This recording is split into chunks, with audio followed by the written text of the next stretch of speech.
자, 오늘은 한번 따라 할까요? 말씀 따라 사는 제자.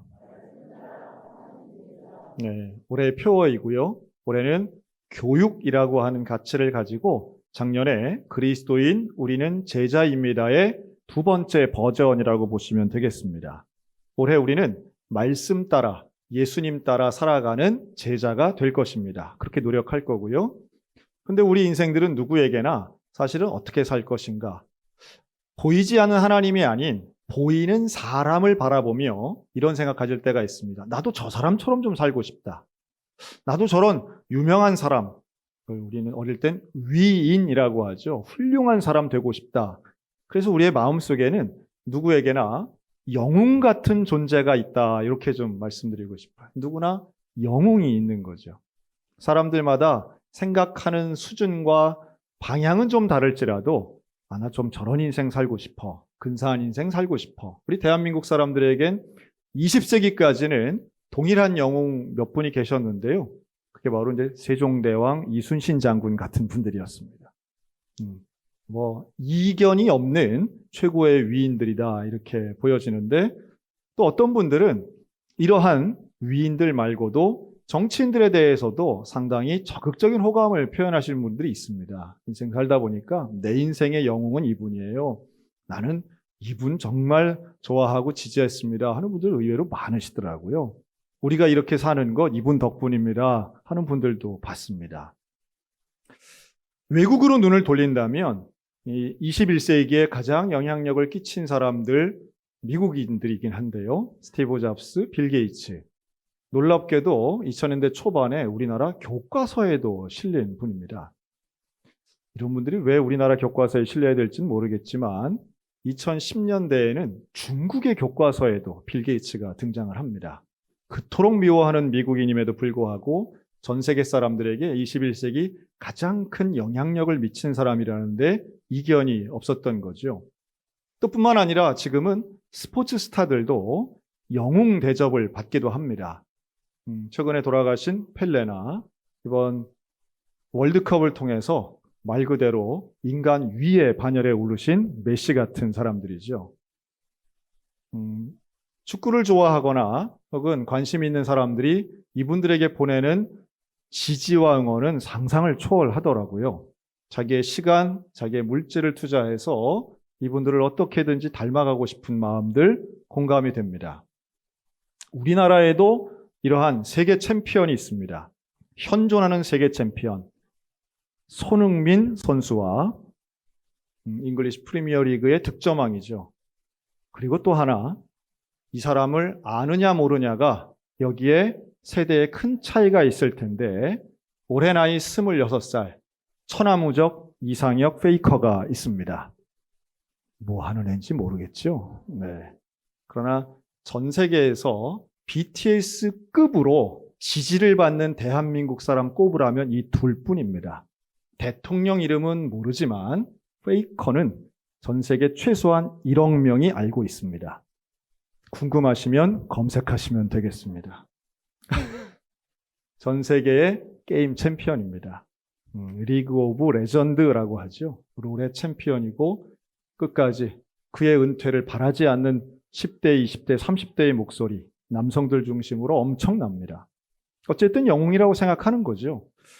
그러나 이러한 영웅들에는 공통점이 있는데 한 가지 분야에서 큰 성공을 이루었다는 것이고요. 그러나 또 하나의 약점이 있는데 그렇다고 해서 그 모든 인생이 다 온전하지는 않다라고도 볼 수 있습니다. 전 이렇게 표현하고 싶은데요. 성공과 존경은 다르다라고 하는 겁니다. 성공이 인정되지요. 그러나 그의 모든 인생이 다 존경받을 만한 것은 아니고 우리가 쉽게 이야기하는 롤모델이라는 말이 있는데 롤은 역할이란 뜻입니다. 한 분야, 특정한 분야에서의 역할은 탁월함이 있지만 우리의 인생 전반을 그 사람처럼 살고 싶다라고 하는 건 무리수가 있다는 거예요. 그 대표적인 사람이 참 미안하게도 빌 게이츠 아닐까 생각이 듭니다. 마이크로소프트를 만들고 전 세계의 대부분의 사람들이 컴퓨터를 운영하며 지금까지도 이 사람이 만든 업적에 영향을 받고 있는데 최근에 빌 게이츠가 본인의 아내와 이혼하며 재판 과정에서 나온 이야기들은 우리를 참 안타깝고 실망시켰습니다. 다시 말해 성추문이라든가 혹은 불법적인 실험이라든가 사내불륜 등을 통해서 미국 법정에서 드러난 그의 사생활과 이면의 모습은 그는 분명히 똑똑하고 능력 있고 탁월한 사람이었지만 실제 생활에서는 또 우리와 내 생각과는 다른 면이 있었구나라고 하는 걸 발견할 수 있었기 때문이죠. 이 땅에 있는 사람들은 다 장점과 단점이 있습니다. 누구 개인을 욕하자는 것이 아니고 우리가 생각하는 그토록 유명하고 성공한 사람이라 할지라도 그 이면에는 또 다른 어두운 면이 당연히 있을 수밖에 없다는 겁니다. 인간은 약하기 때문이죠. 그렇기 때문에 우리는 영웅을 먼 데서 혹은 과거에서만 찾을 것이 아니라 사실은 제일 가까운 데 있는 영웅이 진짜 영웅이라고 생각합니다. 그럼 누가 있을까요? 저는 가장 존경하고 존경받아야 될 사람 중에 한 분이 부모님이라고 생각합니다. 여러분, 우리의 인생 가운데 내 아버지를 존경한다. 그렇다면 세상 누가 뭐라 해도 그 아버지는 아들과 딸에게 존경받고 지지받는 아버지가 계시다면 그분의 인생은 성공한 인생일 것입니다. 어머니도 마찬가지예요. 나 우리 엄마같이 살고 싶어요. 나 우리 엄마의 인생 정말 인정합니다. 라고 한다면 그 어머니의 인생 분명히 성공한 영웅의 인생이라고 하는 거죠.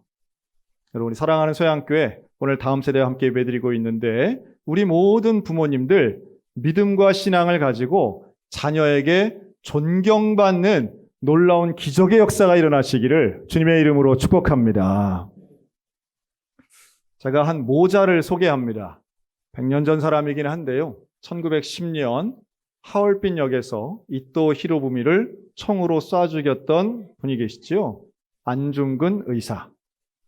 이분을 최근에 뮤지컬과 영화에서 영웅이란 제목으로 이분을 기억하고 있습니다. 공연의 제목이에요. 여기서 말하는 의사는 우리 집사님 같이 아픈 사람 고쳐주는 의사가 아니고 정의롭다, 정의로운 일을 했다 이런 뜻의 의사입니다. 근데 이 안중근이 1909년 하얼빈에서 이토 히로부미를 저격한 그 놀라운 일을 하고 바로 그 다음에 1910년 중국 위순 감옥에서 한 번의 재판을 통해 금방 사형되어 죽었을 때 그의 나이 31살이었습니다. 그는 스스로를 살인자가 아니라 민족의 대한의용군 사령관이라고 소개하며 자신이 한 일은 국가를 위한 일이고 일종의 전쟁이라고 표현했습니다. 젊은 나이에 죽었지만 그가 했던 일들의 모든 과정을 보면 참 놀라움이 많은데요. 그 중에 하나가 어머니인 조 마리아 여사와의 관계입니다. 조 마리아 여사는 세례명이 마리아고요. 원래 본명은 조성녀 여사입니다. 그런데 이 조성녀 여사는 자기 큰아들 안중근을 키우면서 어떻게 키웠는가? 당시에 대부분의 또래가 서당에 가서 학문을 배우고 그리고 당시에는 과거가 있었기 때문에 과거 시험을 보는 게 최고의 목적이던 시절에 자신의 아들에게 아들들 3명이 있었는데요. 세 아들 모두에게 이렇게 말합니다. 너희가 하고 싶은 것을 해라. 남들처럼이 아니라 너희가 하고 싶은 것을 하는데 이 어미에게 2가지만 약속해다오. 첫째는 하나님 아버지를 사랑하는 것, 천부를 사랑하는 것. 2번째는 이 조선 조국을 사랑하는 것. 이 2가지 사랑에 너희의 일생을 건다면 너희가 어떤 직업을 갖던 어떤 일을 하건 이 어미는 아무 상관없다. 그랬더니 이 소년 안중근은 어릴 때 뭘 좋아했느냐 하면 사냥을 좋아했답니다. 그래서 포수를 따라다니면서 상당히 어린 시절이지만 총을 쏴서 사냥하는 경험을 한 거예요.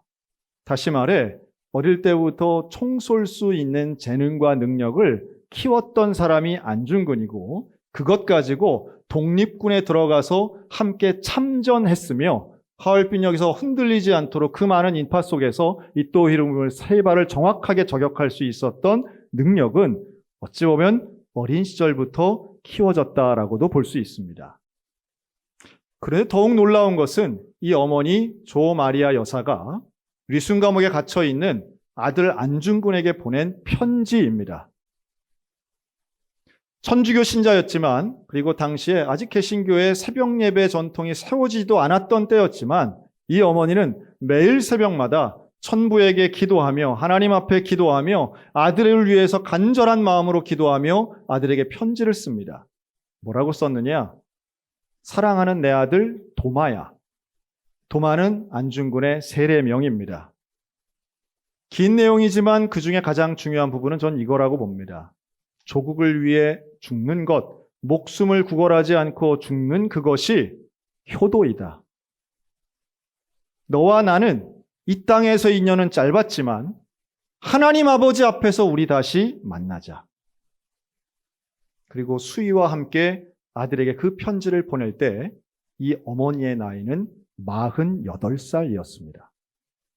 채 50도 되지 않은 이 젊은 여성, 오늘날 우리들로 친다면 아들과 나이 차이가 20년도 나지 않은 그런 어머니였어요. 학교를 다니지 않았고 양반집에서 태어났지만 그에게 있어서의 가르침은 오직 하나, 신앙과 애국이었다라고 하는 겁니다. 사실 이 영웅의 스토리가 우리를 울려주는 이유는 저는 우리의 근본적인 것을 건드리고 있다고 봐요.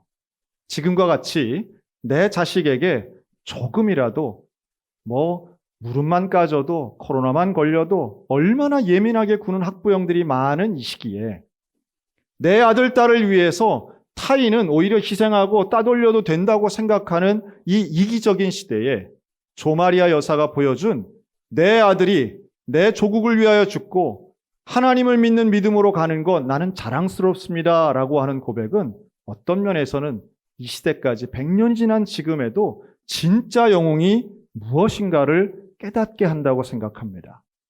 근데 이게 어떻게 가능했을까요? 단순한 자기의 의지만 가지고 가능했다고는 보여지지 않습니다. 여기에는 철저한 말씀과 예수 그리스도를 믿는 신앙이 있기 때문에 가능했다고 저는 개인적으로 생각합니다. 왜요? 예수님을 따르는 삶에는 생명 너머에 있는 이 땅이 끝이 아니라 하나님이 우리에게 주신 귀한 사명은 결국 이 땅을 너머에 있는 영생을 바라보기 때문인데 이 놀라운 모델이 모자간에 이루어졌다고 저는 믿습니다.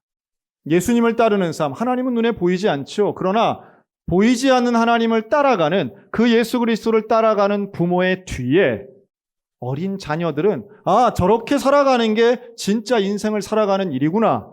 진짜 의미 있는 인생이구나. 남들 보기에 근사한 것이 아니라 하나님이 인정하시는 진리의 삶이구나 라고 하는 걸 깨닫지 않겠느냐는 거예요. 여러분, 우리 사랑하는 믿음의 가정들 속에 하나님을 따라가는 부모, 그 부모를 신뢰하고 존경하며 따라가는 믿음의 자녀들이 있는 예수님 따르는 가정들 다 되시기를 주의 이름으로 축원합니다. 우리 어린이들이 조용하니까 너무 감사하네요. 어쩜 이렇게 잘 듣는지 모르겠네. 중학생이 난 좋을까 걱정했는데 감사하네요. 여러분, 예수님이 이렇게 말씀하세요. 물고기를 잡고 있는 제자들에게 내가 너희를 사람 낚는 어부가 되게 할 거야. 여러분, 그때에 예수님이 정말로 중요하게 말씀하신 건 직업이 아닙니다. 예수님은 어부가 중요한 게 아니고 이들이 어부였기 때문에 알아듣기 쉽도록 그 단어를 쓰신 거지 직업은 예수님에게 그렇게 중요하지 않아요. 예수님은 직업이 아니라 사명으로 부르신 줄로 믿습니다. 무엇을 위해 살 것인가, 어떤 목적으로 살 것인가에 예수님은 제자들을 사람을 낚는 사람으로 부르십니다. 영혼을 살리는 것이에요. 예수님의 말씀 따라 산다는 것은 예수를 따라가는 삶이고 예수님처럼 사는 것인데 그렇게 되면 놀라운 기적이 일어납니다. 여러분, 예수님 말씀에 순종하면 변화의 역사가 일어납니다. 가나의 혼인잔치에서 포도주가 떨어졌을 때 예수님 말씀하시죠. 항아리에 물을 부어라. 그 말씀에 순종하자 아구까지 채우자 놀라운 기적이 일어났어요. 변화가 일어나는 거죠. 여러분, 예수님 말씀 따라 살면 변화하는 기적이 일어날 줄로 믿습니다. 올 한 해 그 말씀을 따라 살아가는 기적의 주인공들 되시기를 축원합니다. 그리고 하나님 말씀을 따라가면 그 말씀에 순종하여 내 것을 드렸더니 어린아이의 도시락 하나 가지고 오병이어의 기적이 일어나는 거 아니겠습니까?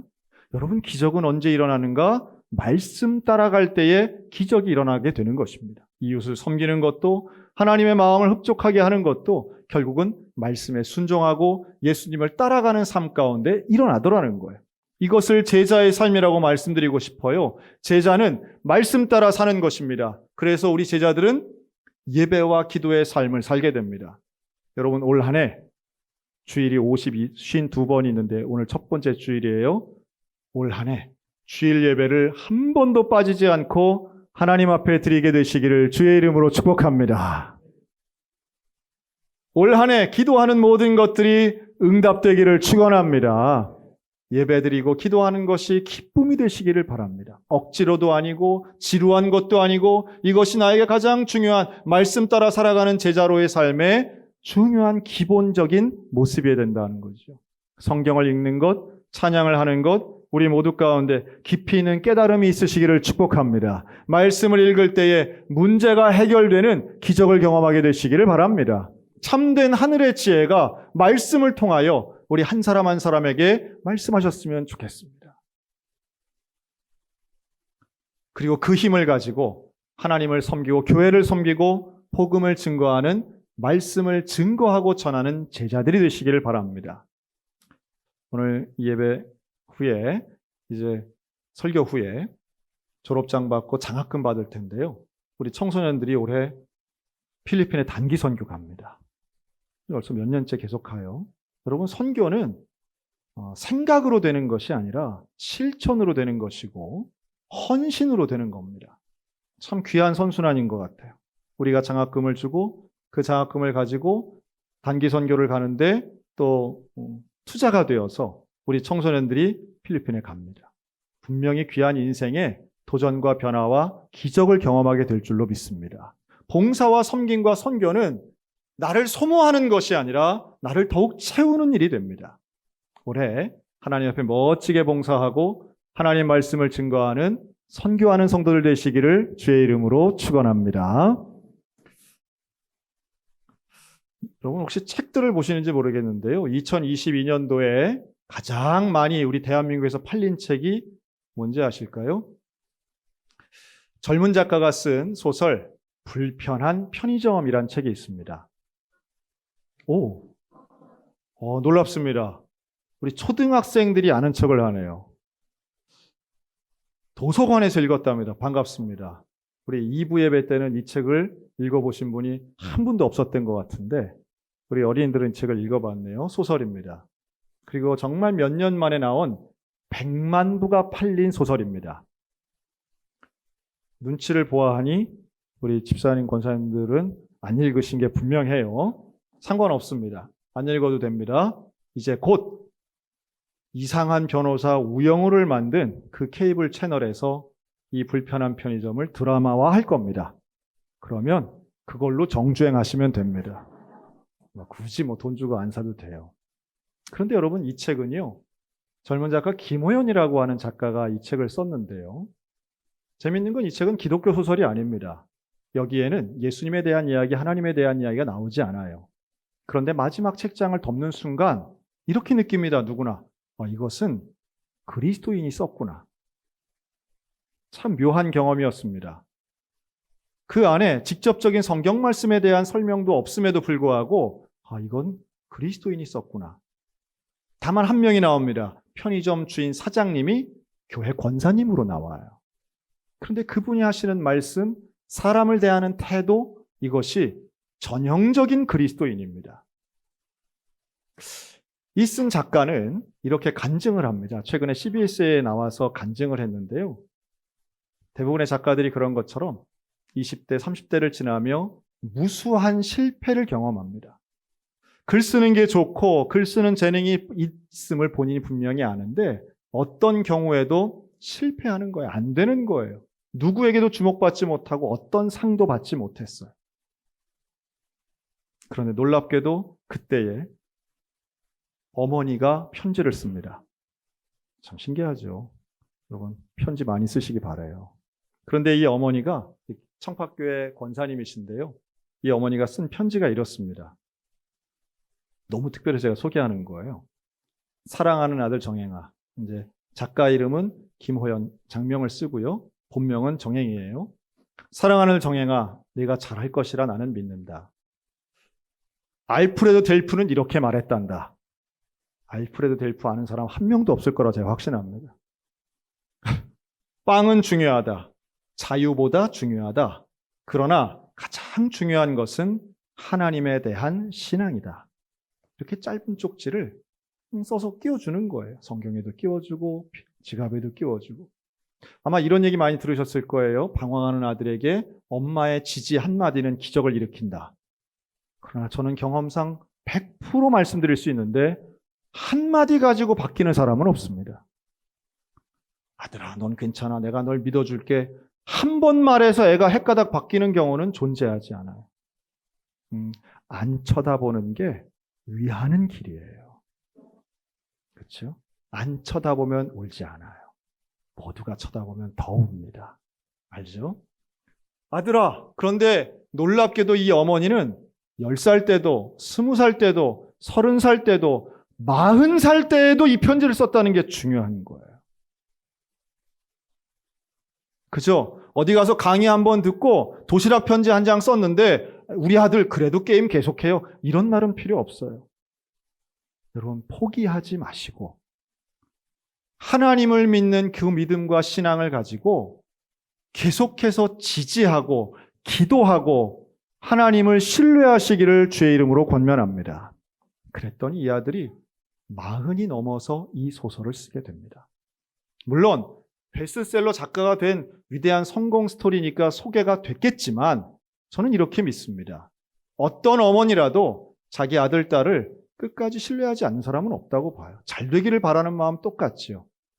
인간은 연약하기에 인간을 의지하는 것은 아닙니다. 부모의 능력으로 자식이 잘 되지 않습니다. 하지만 하나님이 함께 하시면 역사가 일어나게 될 줄로 믿습니다. 변화의 기적은 하나님이 하신다라고 하는 그 믿음을 가지고 포기하지 않는 2023년이 되었으면 좋겠습니다. 올 한 해 우리의 가정이, 우리의 교회가, 우리 각 사람이 제자의 삶을 살며 예수를 따라가고 말씀 따라 살면 성경에 나오고 역사가 증명하고 지금도 살아있는 하나님의 말씀이 우리를 변화시키고 우리의 가정을 변화시키고 우리의 교회를, 이 나라와 민족을 분명히 인도하실 줄로 믿습니다. 그 하나님 붙잡고 믿음 따라 말씀 따라 살아가는 주의 제자가 되는 우리 모두가 다 되시기를 주님의 이름으로 축복합니다. 아멘.